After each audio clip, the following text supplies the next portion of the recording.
방금 말씀하신 것처럼 당초에는 저희 이제 이정상 과장님께서 이 발표를 하기로 이제 계획이 돼 있었는데, 오늘이 그 농촌 관광을 활성화하고자 하는 그 도농 교류의 날 행사가 잡혀 있어서 부득이 이제 그쪽에 참석을 하시게 됐고, 제가 이제 발표를 대신 진행을 하게 됐습니다. 양해 부탁드립니다. 일단 그 16년도 6차 산업 주요 정책 방향을 말씀을 드릴 거고요. 목차는 이제 6차 산업화 개념, 그리고 성과, 주요 정책 방향, 마무리 말 이렇게 진행을 할 건데, 6차 산업화 개념에서 이제 6차 산업이 뭐고 또 왜 어떻게 하는 게 바람직한 건지에 대해서 먼저 설명을 드리고, 정부 지원 정책과 이제 성과를 말씀을 드리겠습니다. 사실 이제 6차 산업이 이번 정권 들어서 좀 농정의 그 핵심 과제로 계속 추진이 되다 보니까, 아마 이제 농업 분야에 그 관심이 많으신 여기 계신 분들은 아마 어떤 개념인지는 다 아실 거라고 생각이 됩니다. 그 농촌에 존재하는 모든 유무형의 자원을 바탕으로 농업과 이제 가공, 그리고 이제 서비스 산업을 연계해서 새로운 부가가치를 창출하는 활동이다, 이렇게 이제 정의를 하고 있는데요. 그 지금 이제 대표적으로 농해소득 정책이라고 보시면 될 것 같은데, 기존에 아마 이제 60년대부터 뭐 농가 부업단지라든지 아니면 새마을공장, 뭐 농공단지, 이제 최근 들어서는 뭐 특화 농공단지, 이런 식으로 이제 농해소득 정책이 꾸준히 이제 발전을 해왔고 추진이 되어 왔었습니다. 그럼 이제 그런 정책들과 이제 6차 산업 정책의 가장 큰 차이점이 뭐냐라고 하면, 일단은 이제 기존의 그런 정책들이 대부분 이제 외부 자본이라든지 아니면 외부 공장이라든지 이런 것들을 유치하는 것이었고, 그리고 이제 어느 정도는 또 농업 농촌과의 연계성이 그렇게 크지 않았다. 하지만 이제 분명 이제 공장이라든지 일자리 창출 등을 통해서 농해소득을 증대시키는 측면이 있었지만, 그 농업 농촌과 연계성이 좀 떨어지다 보니 지역경제 활성화 효과는 좀 미흡했다. 반면에 6차 산업화 정책은 이제 농업인 등 농촌 지역 주민이 주도를 하게 되고, 또 지역의 부존 자원을 활용하게 돼서 이제 가장 중요한 것이 창출된 부가가치와 일자리가 농업 농촌으로 이제 내부화된다는 것이 가장 중요한 것입니다. 그래서 이제 이런 부가가치가 장기적으로도 농업 농촌 발전에 기여하게 되겠다, 이제 이런 개념이고요. 스크린을 보시면 부가가치 창출을 보시면 뭐 일반적으로 그냥 1차 생산물을 그냥 판매할 때에 비해서 이제 지금에 나온 사례는 제가 그 서천 소곡주를 이렇게 이제 분석을 한 건데요. 그 한 원물 가격이 25,000원이면 소곡주로 판매를 했을 때 125,000원, 이제 체험과 부수해서 판매를 하게 되면 약 287,500원 정도의 그 부가가치가 창출이 됩니다. 물론 이제 노동력이라든지 이제 추가적으로 뭐 가공시설 같은 게 이제 투입이 되겠지만, 이런 부가가치가 창출이 된다라고 말씀을 드릴 수가 있겠습니다. 그리고 아까 말씀드린 것처럼 중요한 부분이 바로 이 부분입니다. 부가가치 분배 문제인데요. 기존에 이제 식품 기업들이 생산하는 제품과 6차 산업 경영체가 생산하는 제품이 어떤 차이점이 있냐라고 했을 때, 일반적으로 이제 6차 산업은 농촌에서 이루어지고 농업인들이 주체가 되기 때문에 가공이라든지 체험이라든지 해서 판매되는 수익, 특히 이제 지역 농산물을 사용하는 것을 기본으로 하기 때문에 이런 것들이 다 농가와 지역 주민에게 되돌아가고 농촌 지역으로 이제 귀속이 된다는 점이고, 식품 기업과 같은 경우는 사실 최근에 이제 국내산 농산물을 사용하는 제품도 있지만, 그렇지 않은 경우에는 대부분이 뭐 농산물 수입업자라든지 아니면 주주 투자자들에게 이제 그런 이익이 분배가 되겠고, 일자리 역시 이제 6차 경영체 같은 경우는 농촌 지역에서 일자리를 창출하게 되고, 대기업과 같은 식품 기업과 같은 경우는 대부분 도시 지역에서 일자리를 창출하게 된다. 이런 차이점이 있겠습니다. 제품을 제가 예를 들어서 한번 비교를 해보면요. 지금 이 제품은 제가 그 인터넷에서 제품 소개를 그대로 따온 건데, 그 CJ 제품인데요. 잘 안 보이시겠지만 이 재료 전체가 수입산입니다. 95%가 다 수입산을 쓰고 있고요. 물론 이제 그 마케팅 자체는 전통 방식대로 빚었다 이렇게 하고 있지만, 두 번째 제품 저희가 이제 6차 산업 우수 업체라고 하는 논산에 있는 군골식품입니다. 군골식품은 그 전체 재료를 다 국내산으로 사용을 하고 있고, 여기 보시면 이제 대두 75%가 다 국내산이고 천일염도 국내산이고요. 특히 이제 지역 농산물을 다 사용을 하고 있습니다. 이제 그렇기 때문에 아까 이제 말씀을 드린 것처럼 그 제품을 판매하거나 체험 상품 프로그램을 운영했을 때 나오는 그 부가가치가 과연 어디로 돌아가게 되느냐라고 했을 때 이 6차 산업이 가지는 의미는 그 부가가치가 농업 농촌으로 귀속해서 장기적인 발전을 유도할 수 있다라고 이제 말씀을 드릴 수가 있겠습니다. 두 번째로 이제 말씀을 드리고 싶은 거는 6차 산업이 가지는 의미가 이제 수급 불안에 대응하는 부분인데요. 이제 수급 불안이라고 하면 저희 이제 농산물 같은 경우 아마 제가 이제 여기 배추, 뭐 인삼 이렇게 생산량과 가격 동향 그래프를 이제 그 표시를 해놨는데 사실 이제 생산량의 변동에 따라서 가격이 많이 움직일 수밖에 없는 게 이제 농산물이고 특히 이제 그 과거와 달리 그 소비지 유통 자체는 상당히 규모화가 돼 있고 산지는 아직 그 정도의 조직화가 따라오지 못하는 상황에서 실제 이제 농업인들이 가지는 가격 결정권 자체가 과거보다 많이 줄어든 상황입니다. 이제 이런 상황이기 때문에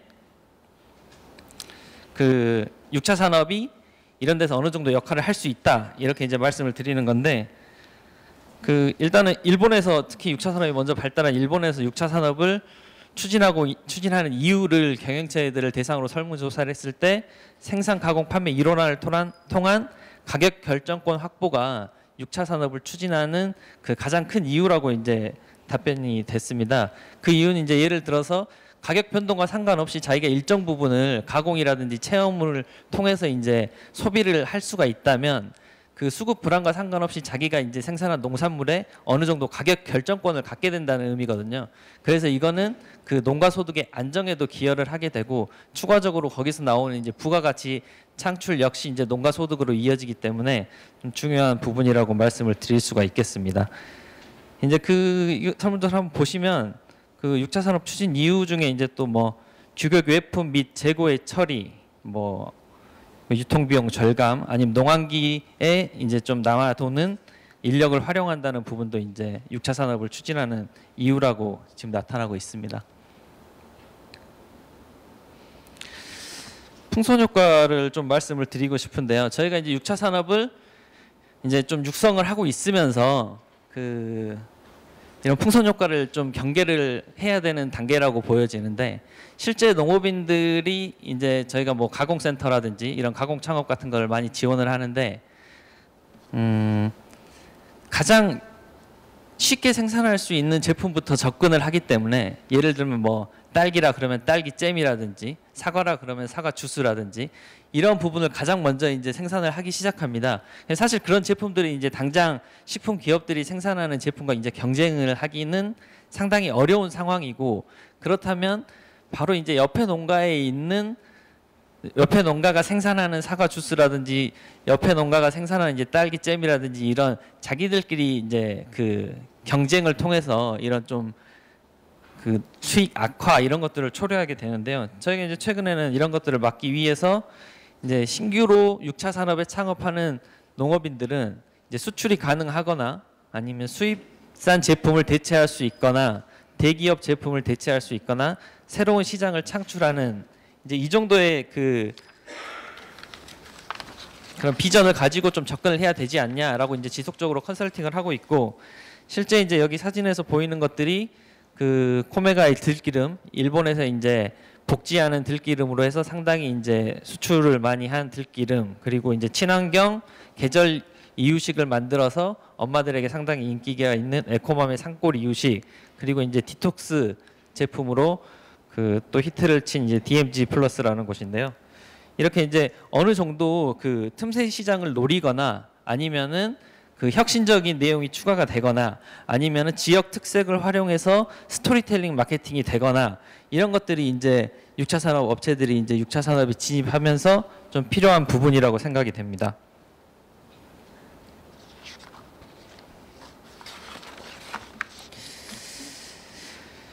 또 6차 산업과 관련해서 좀 말씀드리고 싶은 게 이제 가치 소비 부분인데요. 그 사실 이제 6차 산업 경영체들이 식품 기업이랑 1대1 경쟁을 하기가 굉장히 어려운 구조인 게 식품 기업만큼 이렇게 대규모 생산 시설을 갖출 수가 없어서 가격 경쟁력에서 굉장히 열위에 있습니다. 왜 그러냐면 재료 자체도 이제 국내산 농산물을 쓰게 되어 있고, 예, 규모 자체도 소규모다 보니까 저희가 이제 몇 개 인증 사업자의 제품을 그 대기업 제품과 단순 비교를 했을 때 뭐 재료를 어떤 걸 썼냐 이런 것들을 따지지 않고 비교를 했을 때 뭐 딸기잼과 같은 부분은 뭐 한 1.7배, 그리고 두유, 된장 이런 부분은 4배에서 6배 이렇게 가격 차이가 나게 돼 있습니다. 이렇게 가격 차이가 나 있는데 앞에 이제 그 제품 비교에도 보여드렸지만, 만약 이제 마트에서 군꼴식품의 된장과 CJ 된장이 같이 있으면 더 비싼 군꼴식품 된장을 사는 소비자들이 실제 그렇게 많지 않을 거거든요. 아마 대부분이 사지 않을 텐데, 이 가치 소비라는 부분으로 접근을 해야 되는 이유가, 그 단순 그렇게 이제 마트에서 판매를 했을 때는 구매를 하지 않지만 실제 군꼴식품에 와가지고 체험을 한 소비자들은 비싼 가격에도 군꼴식품 제품을 구매를 하고 재구매를 하게 됩니다. 이런 것들이 이제 그 소비자에게 있어서 이제 어느 정도 가치를 부여한다는 건데, 이게 이제 6차 산업 업체들이 체험을 하는 주 이유 중에 하나고요. 체험 프로그램을 운영해서 사실은 거기서 굉장한 수익을 내기는 어렵습니다. 이제 노동력도 많이 투입이 되고 어느 정도 시간적인 부분이라든지 그런 게 한계가 있기 때문에. 하지만 이제 이런 체험을 같이 가져가야 되는 이유가, 그래야 이제 그 제품의 가치가 부여하게 되고 비싼 가격에서 소비자들을 만족시킬 수가 있기 때문에 이런 부분이 또 중요한 요인이라고 생각이 됩니다.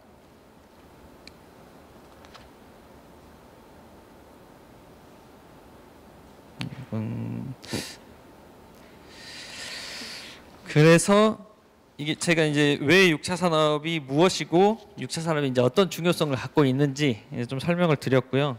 6차 산업 정책 방향을 좀 설명을 성과와 같이 이제 좀 섞어서 드리겠습니다. 먼저 이제 6차 산업 정책 방향이 저희가 지금 크게 3가지 꼭지로 가져가고 있는데, 6차 산업의 경영체를 육성하는 것, 그리고 이제 지역 단위 6차 산업화를 촉진하는 것, 그리고 농촌 관광을 활성화하는 것, 이렇게 3가지 꼭지로 가져가고 있습니다.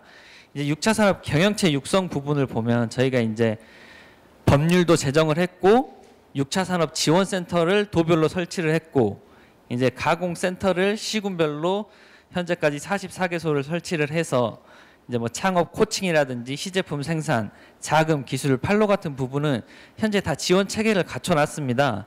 이제 그것들을 농업인들이 이제 그 6차 산업 지원센터라든지 가공센터에 문의를 해서 이용을 할 수가 있는 시스템인데요. 저희가 이런 지원 정책을 13년도부터 이제 계속해서 추진을 해 와서 저희가 이제 6차 산업 창업자 수가 지속적으로 증가를 하고 있습니다. 매년 이제 증가를 하고 있고, 올해도 이제 작년보다 훨씬 더 빠른 추세로 성장을 하고 있고요. 현재 한 그래서 1,200개소 정도가 창업을 한 것으로 나타나고 있고, 저희가 이제 6차 산업 인증 제도를 도입을 했는데 현재 약 960개 업체가 인증을 받았습니다. 근데 인증 사업자의 평균 매출액도 크게 증가를 하고 있습니다. 이제 6차 산업 경영체들이 가장 어려움을 느끼는 부분이 판로 부분인데요. 그 제품을 만들어 놨는데 팔리지 않는다라고 하는 사람들이 이제 가장 많고, 그래서 저희가 이제 사실은 농업인들이 아마 제품을 만들면 자기 제품이 최고라고 생각하는 경향이 있어가지고 저희가 이제 그 제품들을 스토리텔링 해주고 포장 디자인을 개선해주고 좀 소비 트렌드에 맞게 개선해주는 작업과 동시에 뭐 네이버라든지 그런데 이제 온라인 샵의 전문 판매관을 뚫어주고 안테나 숍을 설치하고 이런 이제 판로 지원을 지속적으로 하고 있습니다. 그래서 이제 6차 산업 평균 매출액이 지속적으로 증가를 하고 있고, 올해도 저희가 이제 인증 사업자를 대상으로 조사한 결과 상반기에 이제 전년 동기 대비 약 16%가 증가를 한 것으로 지금 현재는 조사가 되었습니다. 농촌 관광객 역시 이제 꾸준히 증가를 하고 있고요. 지원 정책 같은 부분 이제 자료를 보시면 아마 아실 거라고 생각이 되고, 제가 앞에 성과에서 이제 계속적으로 말씀을 드렸던 부분이 이제 창업자가 늘고 있고 인증 사업자의 매출액이 지속적으로 증가를 하고 있다라고 이제 말씀을 드렸는데, 저희가 이제 13년부터 15년까지는 주로 6차 산업의 경영체를 육성하는데 이제 주로 그 역점을 두고 추진을 해 왔고, 이제 사실은 6차 산업 경영체가 현재 한 약 1만 개 정도로 파악이 되고 있는데, 사실 이제 전체 농가 수에 비하면 그 많은 숫자가 아닙니다. 그래서 이제 그 농가 소득 제고에는 어느 정도 이제 효과가 있지만, 과연 6차 산업이 지역 경제를 활성화시키는데도 효과가 있냐라는 좀 한계가 있었기 때문에 올해부터 이제 적극적으로 추진을 하고 있는 부분이 이제 지역 단위 6차 산업 시스템을 구축하는 부분입니다.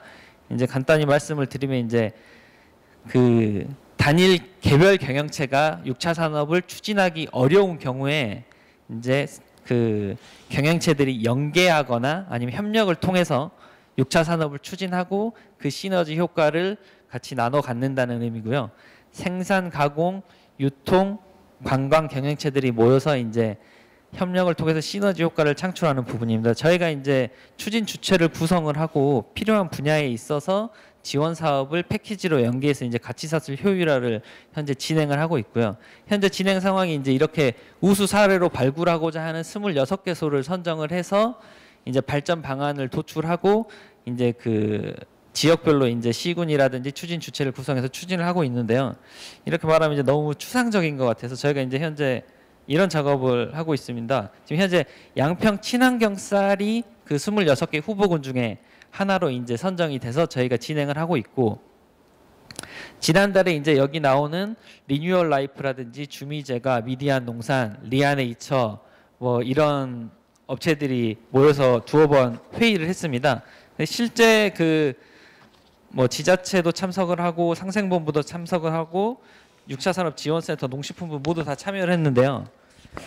실제 이 경영체들이 그 현장에서 모두 모여서 예를 들면 쌀, 친환경 쌀 생산부터 가공, 관광 이런 것들을 잘 어떻게 연계해서 협력해야 될지를 논의하는 자리를 만들어 주는 것만으로도 사실은 그 지역에서는 이제 그 어느 정도 시너지 효과가 나타나는 그런 그 상황을 제가 이제 목격을 했는데, 당장 그 자리에서 이제 도출됐던 이제 핵심 과제가 양평지방공사와 지역농협이 협업을 해가지고 여기 나온 가공업체들에게 싼 가격으로 가공용 원물을 공급하기로 결정을 했고, 그리고 그 자리에서 이제 여기 리아네이처라는 이제 이영애를 브랜드로 활용해서 중국에 수출을 하는 좀 고급 화장품 업체인데, 리아네이처는 1차적으로 모든 그 농산물을 양평군 농산물만을 사용을 하고, 양평군에서 생산되지 않은 거는 경기도 농산물, 경기도에서도 생산되지 않은 농산물은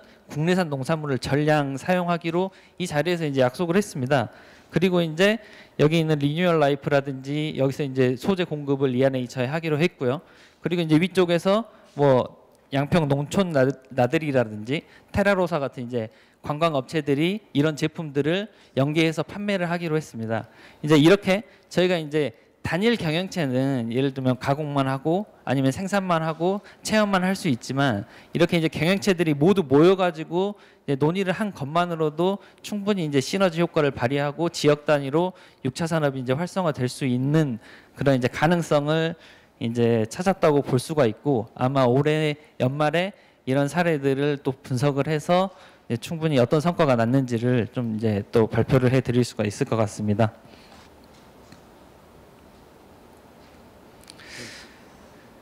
이제 지역 단위 6차 산업이랑 좀 별개 그 꼭지로 저희가 이제 농촌 관광 활성화도 가지고 가고 있는데요. 그 농촌 관광 활성화 같은 부분은 가장 지금 저희가 중점적으로 추진하고 있는 게 좀 매력적인 상품을 개발을 하자. 그래서 이제 코레일이라든지 민간 여행사 이렇게 협업을 해서 다양한 상품을 개발하고 있습니다. 뭐 내국인 전용, 외국인 전용을 다 개발을 하고 있고, 그리고 이제 교통 서비스라든지 통역 서비스도 제공해서 편의성도 높이고, 서비스 교육 같은 걸 통해서 또 서비스 교육을 높이고, 특히 이제 우수 농촌 관광 자원들을 국민들이 모르는 경우가 많아서 그 계절별 테마별로 우수 농촌 관광 자원을 발굴하고 이것들을 꾸준히 소비자들에게 홍보를 하는 작업을 하고 있습니다.